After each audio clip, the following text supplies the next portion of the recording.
like dealing with committees, meetings, budgets, as we accomplish administrative tasks in the church.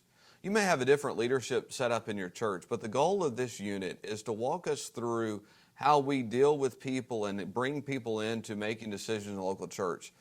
In Acts 6, you see the calling of the first deacons, and it was because there was a group of widows whose needs were not being met.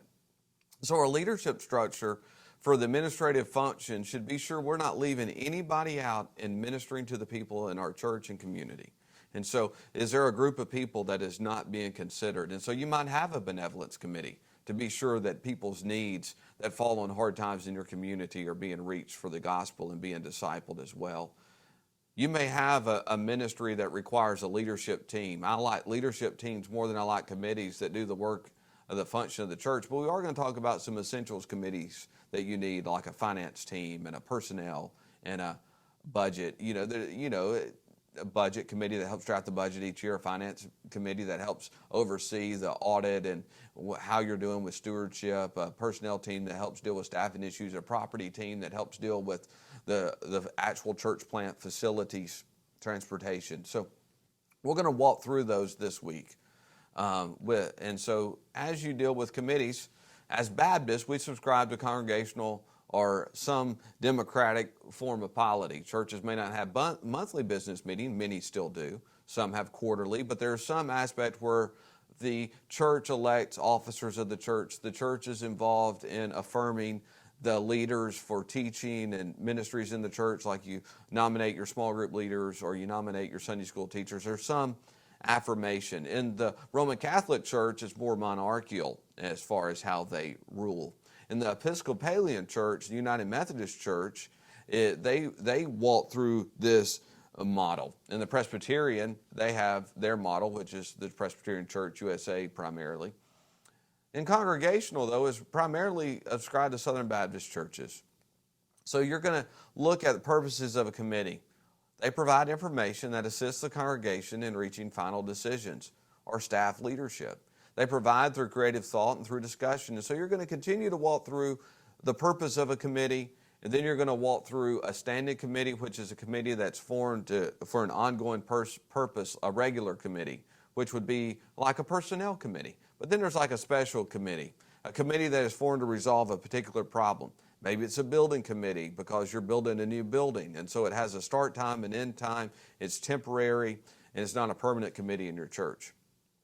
These are polity organizations of the church. This is going to deal with your 501c3 status, as how you deal with officers of the church, how you deal with committees. So it's important that you understand what your church bylaws have stated, what your policy and procedures manual states. We can't just decide, oh, that committee is not going to exist if they have historically existed and it's part of the governance of your church that you've applied for. So you deal with personnel, finance, and property as three main things we all deal with. There's a pastor search team, a building committee, a committee on committees. Those are those committees that come and go possibly. Some churches deal with councils, like a church council to help.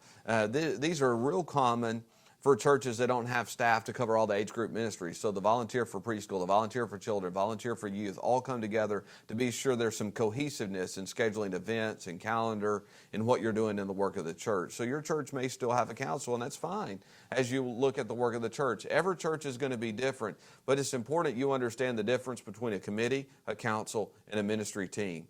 A ministry team looks at their spiritual giftedness. They carry out a ministry function of the church. So your youth leadership may have a ministry team. Your children's leadership may have a children's team. And so it's just important as you walk through those aspects of administration of the church through committees, councils, and ministry teams.